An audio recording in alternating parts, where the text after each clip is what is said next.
사법 체계를 뒤흔드는 법안이 이렇게 줄줄이 통과가 되고 있는 상황인데요. 이 모습 좀 어떻게 보고 계세요? 참 뭐 안타깝고 걱정되는데 막상 또 이게 통과시키고 나니까 에라 모르겠다 알아가지고 해라 뭐 그런 생각이 드는데 이거는 철저히 그 힘 있는 사람들을 위한 법이고 좀 더 좁혀서 얘기하자면은 민주당을 비롯한 여권 출신 정치인들이 그 어떠한 사법적 절차로도 불이익을 받지 않는 만독불침의 상태를 만드는, 그래서 결과적으로 헌법이 금지하고 있는 사회적 특수계급의 창설이 사실상 이루어지고 있는 게 아니냐. 헌법에는 모든 국민은 평등하다. 사회적 특수계급은 인정되지 아니한다 이래 돼 있거든요. 왜 그러냐면 지금 보시면 아시겠지만 뭐 여권 유력 인사에 대해서 수사를 아예 안 해요. 뭐 전재수처럼. 또 수사를 해도 기소를 안 해요. 이춘석처럼. 또 기소를 해도 이게 기소를 해도 질질 끌고, 그래서 무죄가 나면은 검찰이 항소나 상고를 포기해요. 그래서 무죄 확정을 그냥 시켜줘요. 이제 법 왜곡죄가 생김으로써 유죄가 나면 판사를 법 왜곡죄로 고소합니다. 그리고 김용처럼 2심까지 징역 5년이 나오고 대법원의 구속 상태에 있다가도 보석으로 풀어줘요. 보석으로 나와가지고 나 이번에 출마할 거다 그럽니다. 네. 만약에 왜 김용이 저러냐 봤더니 그냥 무죄로 확정되면은 이제 홀가분하게 출마하는 거고, 유죄로 되면은, 유죄 확정이 되면 또 어떻게 하겠습니까? 사면을 해줘요. 그러면 또 출마하는 거야. 그렇네요. 그러니까 이게 형사사법 절차의 모든 단계에 있어가지고 까방권을 다 부여를 했어요. 그래서 절대 이건 안 다쳐. 근데 서민이나 약자들, 소수자들은 뭐 나중에 말씀드릴 기회가 있을지 모르겠습니다만은 아주 전향적인 그런 판결은 이제 앞으로 좀 기대하기 어렵고, 또 억울한 점이 있어가지고 그걸 감안을 해서 획기적인 결정을 하는 것도 기대하기 어렵게 돼서 뭐 고지고대로 그냥 처벌을 받게 되는 그런 상황이 될 것 같아가지고 정말 참 나라를 이런 식으로 끌고 가도 되냐. 근데 국민들은 지금 뭐 주식 올라가는데 내 거 올라가는 것도 아닌데 6천 넘었다니까 같이 즐거워하고, 나는 강남에 집 없는데 강남 집값 떨어지니까 배 아프던 게 조금 낫고 해서 잘한다 하는데 지금 그게 문제가 아니고, 제가 옛날부터 말씀드렸지만 상권분립과 법치주의, 민주주의의 대들보 토대가 지금 기둥째 흔들리고 있는 그런 상황이다. 근데 국민의힘이 저렇게 죽을 쓰고 있어가지고 제대로 저 악행에 대한 비판이 이루어지지 않고 있다. 뭐 전반적으로 그렇게 말씀드릴 수 있겠습니다. 네, 힘 있는 사람들을 위한, 특히 정치인, 여당 정치인을 위한 법이다, 이렇게 말씀을 해주셨습니다.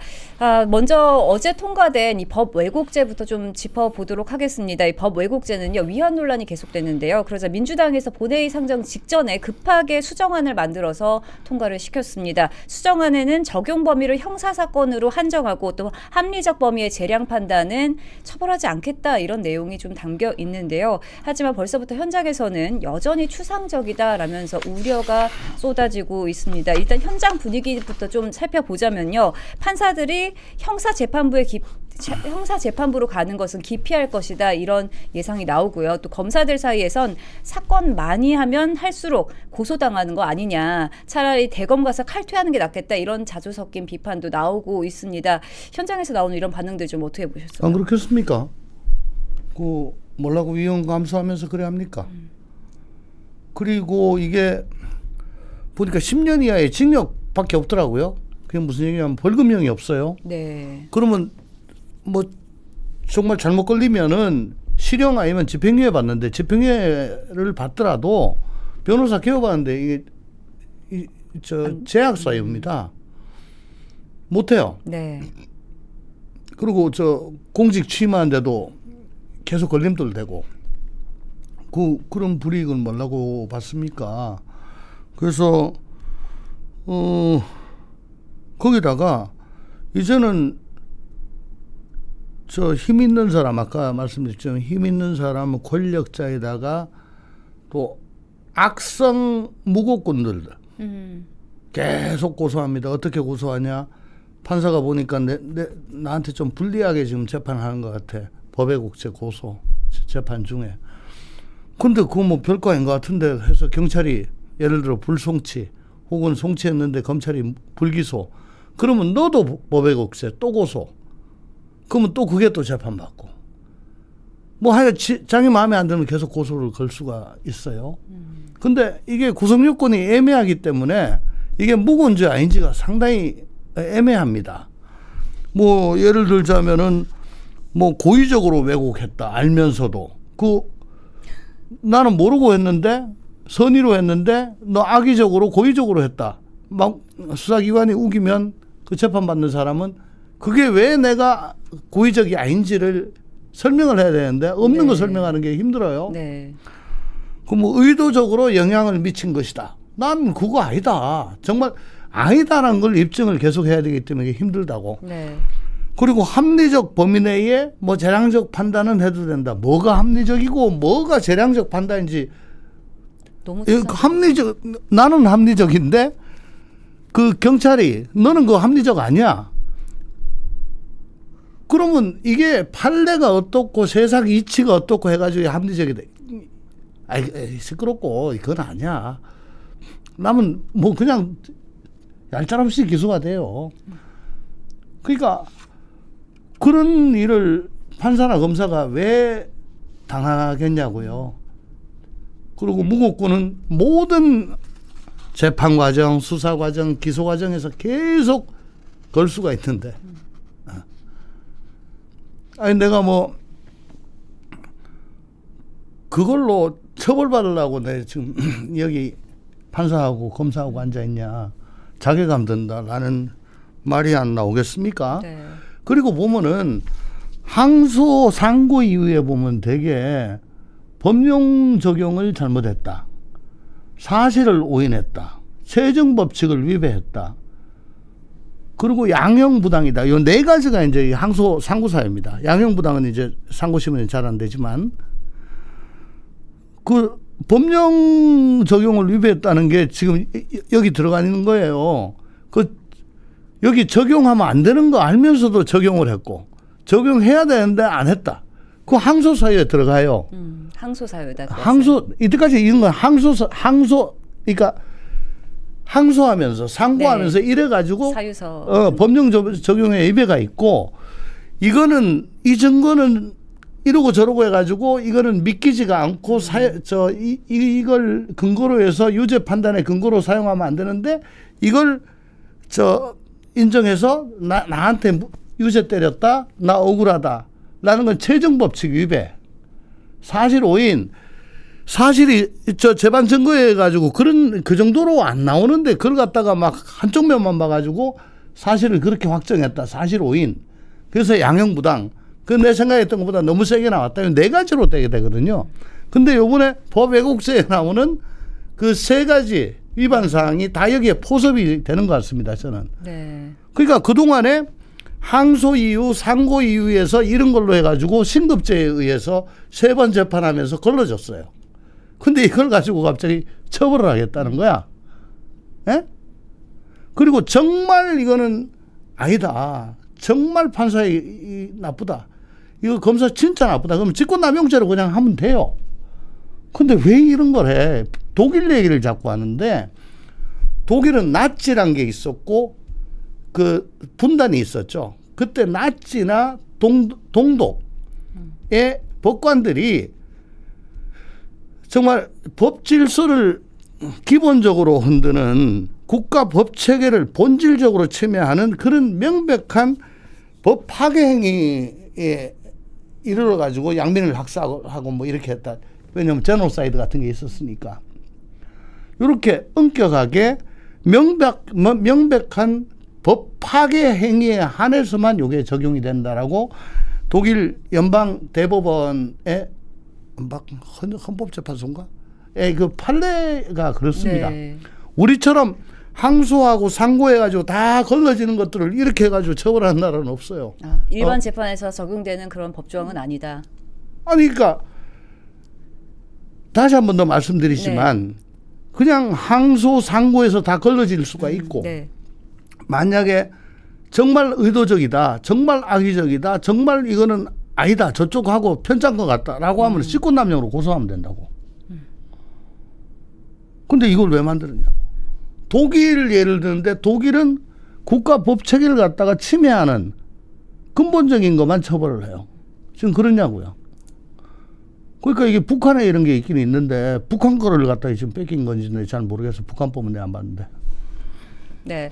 또 좀 짚어봐야 될 게 시대가 바뀌면 판례도 바뀌겠죠. 예전에 대법원이 2009년 트랜스젠더도 성폭행 피해자가 될 수 있다. 이렇게 기존의 판례를 바꾼 예도 있습니다. 그렇죠. 그런데 이런 시대의 변화에도 이제는 좀 새로운 판단을 주저하게 되는 거 아니냐 이런 우려의 목소리가 나오고요. 또 아까 전에도 잠시 말씀하셨지만 검찰이 이렇게 사정이 딱한 피의자에게 기소유예로 좀 선처해주고 한 번 더 기회를 주는 거 이런 것조차 부담이 될 수 있다.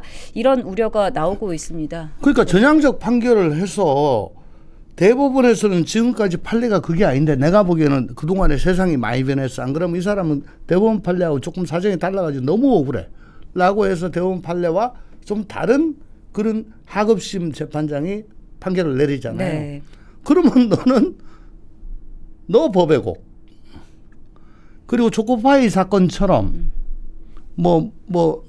몇천 원인가 몇백 원인가 그걸 먹었다. 그 민주당에서 그랬습니다. 검찰 봐라 저런 걸 기소를 한다.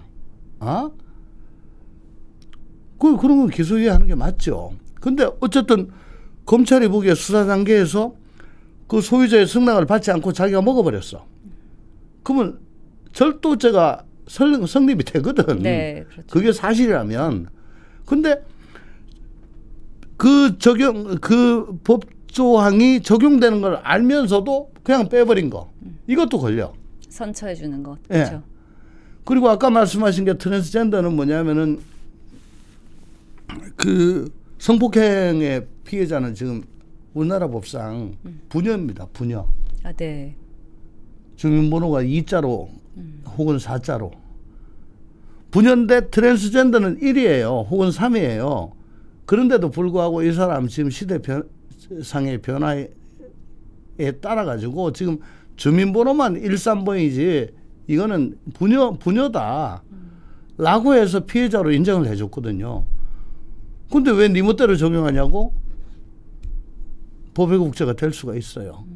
그러면 판사 입장에서는 그거 몰라고 그 골치 아프게 그렇게 이 실질적으로 지금 부녀만 되는 게 맞냐? 안 그러면 옛날에 없었던 트랜스젠더까지 우리가 보호를 한 게 맞냐? 이 고민을 왜 합니까? 예? 그리고 초코파이 훔쳤는데 검사가 고민을 왜 합니까? 그냥 기소해보면 되지. 그래서 수사기관은 경찰은 애매한 건 전부 다 기소 의견을 올릴 겁니다. 검사 너가 알아가라. 그러면 검사는 공소청 이제 앞으로 아이고 법원에서 알아서 해라. 법원 기계적으로 이거 법이 이래 돼 있네. 난 뭐 골치 아프고 항소 좀 알아서 해라. 이렇게 될 거예요. 그래서 없는 사람, 약자, 소수자가 힘들어진다는 얘기가 바로 이 얘기입니다. 제 얘기가. 네. 법 왜곡죄 굉장히 문제가 많은 것 같은데 이 어제 민주당이 수정안을 내서 긴급하게 처리를 했죠. 근데 이 표결 결과를 좀 짚어봐야 할 것 같습니다. 어제 법 왜곡죄는 재석 170명 가운데 찬성 163명, 또 반대 3명, 기권 4명으로 가결이 됐습니다. 민주당에서는 노무현 전 대통령의 사위죠. 이 곽상원 의원만이 유일하게 반대표를 던졌는데요. 그러자 민주당 지지자들은 장인 얼굴에 먹칠을 했다. 노무현 정신은 일도 행하려고 하지 않는다. 이제 곽상원한테 빚진 게 없다. 이렇게 공격을 하고 있습니다. 이 모습 좀 어떻게 보세요? 모르겠어요. 법조인이 아닌 사람이 뭣도 모르고 뭐 이게 좋은 건 줄 알고 그렇게 얘기를 했다면 모르겠는데 적어도 법조 출신 아버님 이런 얘기를 했다면 그건 진짜 그거는 참 자기 양심을 속이는 사람 아닌가. 제가 이렇게 피를 토하면서 얘기하는데 이게 뭐 제가 양심에 반해가지고 없는 얘기하고 저 일부러 법왜곡죄를 갖다가 왜곡해가지고 내 공격하려고 이렇게 하는 겁니까? 내 말 듣다 보니까 그럴듯하지 않습니까? 당연하죠. 네. 그럼 곽상원이가 왜 이걸 반대했느냐? 아니 그냥 따라가면 편해요. 그냥 당론이다. 그러니까 아유 당론 그냥 뭐 찬성 편해요. 네. 근데 괜히 삐져나와가지고 반대한다. 저 수박. 저 이제 앞으로 공천 심사하는데 골치 많이 아플 겁니다. 옛날에는 그거 가지고 징계도 했어요. 당론 위배라고. 근데 곽상원 의원이 얘기하는 거 들어보니까 맞는 얘기야. 그게 뭐냐? 그러니까 아까도 말씀드렸다시피 뭐 고의적인 왜곡이다, 의도적으로 영향을 미쳤다, 합리적인 범위 내다, 재량적 판단이냐 아니냐 이런 거에 대한 이거 너무나 자의적인 거예요. 객관적인 기준을 설정할 수가 없습니다. 근데 이게 고소가 들어가죠. 그러면 경찰로 가겠죠. 이제는 경찰이 될지 뭐 중수청이 될지. 그러면 거기서 판사들을 검사들을 때에 따라서는 대법관을 수사를 하는데 제가 아까 얘기했죠. 이래가지고 고의 아니야. 이래가지고 악이 아니야. 이거 이래가지고 내가 의도한 게 아니야. 이게 이래가지고 합리적 범위 내야. 근데 이게 뭐 명확한 기준이 없이 객관적 기준이 없이 자의적 해석이 가능하니까 경찰이 혹은 중수청에서 아니 뭐 대법관님 그렇게 말씀하시는데 난 그렇게 생각 안 합니다. 라고 해서 기소의견을 송치하고 법왜곡죄. 왜냐하면 그것도 송치 안 하면 자기도 법왜곡죄로 또 고소고발당하니까 검사도 또 그냥 기소해버리고. 그러면 이게 어떻게 되냐? 결국은 대법관이 경찰에게 휘둘리고 눈치 봐야 되는 그런 세상이 된다. 이 법령 해석 순서가 거꾸로가 된다. 오히려 대법관이 원래 경찰이 했던 거를 검사가 해석하고 검사가 한 거를 판사가 해석하고 1심을 2심이 2심이 대법원을 이렇게 해석을 하는 건데 지금 거꾸로 됐다. 그래서 이 사법 체계가 완전히 역전을 해버리고 거꾸로 서고 법치주의가 전도됐다. 맞는 얘기예요. 그 나는 이런 뭐 하겠다. 너무 훌륭해. 노무현 사위답다. 그런데 앞으로 과거에 이 당내에서 좀 버틸 수 있을까요? 어떻게 보세요? 아니 저번에도 몇 번 그 뭡니까 저 김어준 방송 뭐 나가는 거 유튜버 정치하는 거 팬덤하고 그것도 저 쇼츠 정치하는 거 이런 거 비난했잖아요. 네. 그때도 각을 세웠고 또 그 뭐 연합회사 건인가 뭔가 뭐 하여간에 그 대북 그 송금 사건 수사 검사들 전부 다 그때 탄핵 소추를 했는데 그때 박상용 검사에 대해서는 이 사람이 내 아무리 봐도 이건 아니다 해서 또 그걸 기권을 했던가 뭐 그랬습니다. 여러 번 찍혔어요. 뭐 내가 보기에는 더 이건 노를 해야 될 상황이 많은데 그래도 가끔씩 이렇게 노를 해주는 거 보면 노무현 사이답다 싶은 생각이 듭니다. 네. 그리고 또 이런 사법 계약에 대해서 논의하기 위해서 전국 법원장 회의가 열렸습니다. 여기서 이런 이야기도 나왔다고 하는데요. 법 왜곡죄 적용 대상에 헌법재판소 재판관도 포함되어야 하는 거 아니냐 이런 이야기가 나왔습니다. 문헌상 적용 대상이 법관과 검사로 한정되어 있긴 하지만 입법 취지와 목적을 고려했을 때 헌법재판관도 적용 대상으로 볼 수 있다. 이런 해석이 나온 건데요. 어떻게 보셨어요? 그게 이제 뭔 소린가 싶어가지고 봤더니 이제 재판소원법도 오늘 통과가 될 거 아니냐. 네. 그러면 대법원 판결까지 마쳤는데 재판소원해가지고 헌법재판소에 가요. 형사사건이. 그러면 결국은 그 사건을 다루는 헌법재판관도 똑같이 하는 거 아니냐. 판사로. 네. 옛날 법정 모욕인가? 그 법정에서 난동 피울 때 법문에는 보면은 법원의 법정이라고 돼 있지 헌법재판소 법정은 없었거든요. 그래도 헌재 법정에서 난동 피운 사람 대법원이 헌재 법정도 법원의 법정하고 똑같이 난동 치면 안 된다 해서 유죄 확정을 한 적이 있어요. 근데 모르겠습니다. 이걸 재판소원이라는 희한한 걸 이제 곧 통과가 되니까 그 때문에 그런 건데 그렇더라도 처벌 규정은 재형법정주의고 유권에서 확대해서 금지거든요. 이거를 분명히 검사 판사로 딱 돼 있는데 이걸 헌법재판관까지 지금 가는 게 이거는 지나치게 확대해가지고 해석하는 거 아닌가. 그래까지는 안 될 것 같다 싶습니다. 네. 또 요즘 보면 이제 법사위를 거친 법안이 본회의 직전에 갑자기 수정안으로 바뀌는 경우가 반복되고 있습니다. 국회 증언감정법도 그랬고요. 또 내란전화 재판부 설치법, 정보통신망법, 거기다 이번에 이 법 왜곡죄까지 이재명 정부 들어서 벌써 4번째 그런데요. 이른바 이 누더기 입법이라는 비판이 나오고 있습니다. 심지어 우원식 국회의장도요. 법사위 설치 목적에 반하고 입법기관 신뢰를 떨어뜨리는 일이라고 지적했는데요. 과연 이게 정상적인 입법 과정이다 이렇게 볼 수 있을까요? 어떻게 보세요? 이게 그 다수당이 소수당의 의견을 듣지 않고 대화, 수기, 타협이 지금 완전히 실종된 상황이잖아요. 네.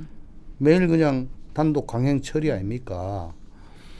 그러니까 애초부터 다수의 폭정으로 이 법들이 올라왔기 때문에 만약에 합의를 통해서 여야 합의 통해 가지고 본회의에 상정이 됐는데 그때 민주당 내부에서 뭐라 한다 해서 이런 식으로 수정안 못 냅니다. 그때는 여당의 오케이까지 받아야죠. 근데 이거 뭐 어차피 자기들 멋대로 한 거니까 그 안에서 찌고 볶고 국민의힘은 참 황당하죠. 저들끼리 난리네. 근데 우원식 의장도 이런 말씀을 하시면 안 되는 게 옛날 같으면 이렇게 여야 합의가 되지 않은 법안이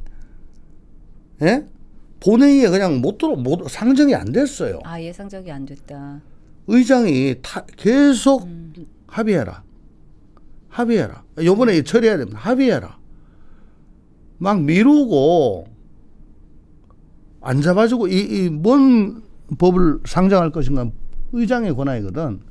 근데 이 지금 우원식 의장은 내가 보기에는 이분은 그냥 민주당이 하자는 대로 하는 거야. 이번에 이것도 역시 마찬가지로 민주당이 법사위에서 뭐 난리치고 해가지고 자기들끼리 그냥 뚝딱 해가 그냥 넘어간 거잖아요. 그러니까 이런 일들이 생기는 거예요. 그리고 여기에 대해서 추미애 또 김용민 이런 사람들은 왜 원내 지도부가 상임위 법사위를 패싱하고 이래 하느냐. 아니 그러면 자기들 의견은 뭐 지고지순하고 진리인가? 지금 민주당 법사위 강경파들은 우선 사법부가 이거 안 됩니다. 좀 더 얘기합시다. 우리하고 얘기합시다. 왜 우리 의견도 안 듣고 이거 이렇게 하는 법이 어디 있습니까? 내란 세력이다. 해가지고 전혀 사법부의 의견 안 듣고 했잖아. 그다음 야당이 난리쳐도 웃기지 마라 하고 그냥 강행했잖아요. 언론들 모두 다 진보 언론까지 그다음에 참여연대 민변 자기들 우군 세력까지 다 반대한 거예요. 근데도 그냥 그냥 한 거야. 자기들 그 누구의 말도 안 들었어. 멋대로 했다고. 더군다나 이 저 사법 체계는 얼마나 중요한 건지 내가 몇 번 얘기했잖아요. 이때까지 저거 멋대로 그래 계속 하다가 끝에 가서 그 조국당이 반대하고 또 민주당 의원들 중에도 이 위원 아닌가 하고 말이 많아가지고 이게 과연 그러면 통과될 건가? 이런 상황에 봉착하게 되니까 청와대하고 의견 조율해서 뭐 몇 개 빼고 어쩌고 저쩌고 해서 땜빵 해가지고 이렇게 했다는데 그냥 원하는 대로 해라. 그러니까 자기들만 무조건 옳은 거야? 그러면 자기들 빼놓고 뭐 대법원장이나 대법관이나 저 참여연대나 민변이나 뭐 저 같은 사람은 그냥 아무것도 모르고 그냥 떠든 거야. 왜 자기들만 옳다고 그래요? 말도 안 되는 소리 하고 있네. 이 우원식이 잘못한 거예요. 우원식이 이걸 상정을 하면 안 되지. 맨날 한복 입고 그 사회 보고.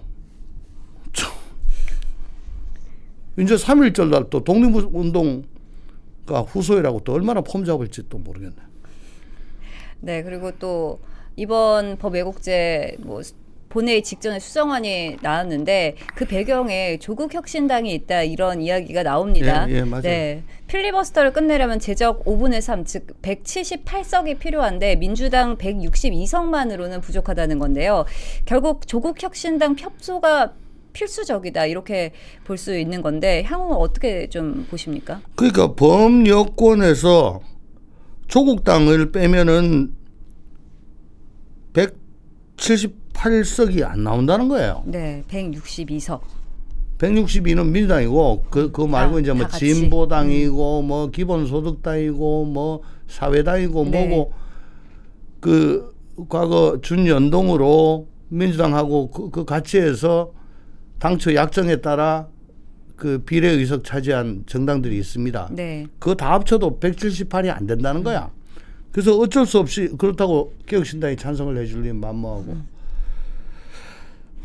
그 조국당이 오케이를 안 하면 어떻게 되냐? 필리버스터 하는데 24시간 내에 3분의 2를 5분의 3으로 그 강제 종료를 시켜야 되거든요. 근데 조국당이 우리 그 법외국제 그거 위헌 소지 있는 게 있다. 그 우린 이대로는 안 된다.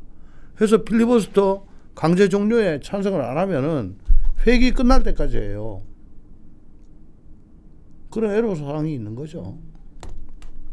근데 이번 수정안도 위헌 소지를 제거했다고 볼 수가 없지 않습니까? 아유, 제가 뭐 자꾸 얘기하는데 독약에 꿀 바른다고 그게 뭐 몸에 좋은 약이 됩니까? 독약은 독약이지. 네. 제가 아까 그 법조안 가지고 계속 내 설명을 드렸잖아요. 네. 예. 또 마지막으로 이제 이것도 짚어볼 텐데 결정권이 이제 이재명 대통령에게 넘어갔습니다. 이재명 대통령이 거부권을 행사하지 않는 한 이제 15일 안에 법 왜곡죄 효력이 발생할 텐데요. 이재명 대통령이 이 거부권을 행사해야 한다 이런 신문 사설들도 좀 나오고 있습니다. 대통령의 선택 좀 어떻게 전망하세요? 제가 어느 기사에서 봤어요. 얼마 전에 이제 박찬대 원내대표로 있을 때 그 원내 지도부들을 그 관저로 오라 해서 뭐 만찬을 했던 모양입니다.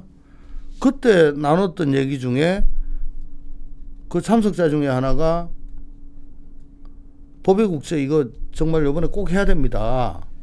이렇게 얘기하니까 대통령이 맞다. 이게 굉장히 중요한 거고 꼭 필요한 거다. 이래 얘기를 했다는 거야. 그 참석자가 그 얘기를 듣고 나와가지고 기자한테 얘기를 해서 전원으로 이 기사가 된 건데 이걸 참 기대를 할 때가 따로 있지. 이걸 뭐 거부권을.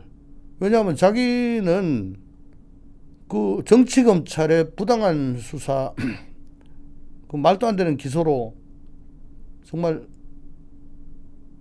지금까지 고생을 하고 있는 사법 피해자다라고 지금 얘기를 하고 있잖아요.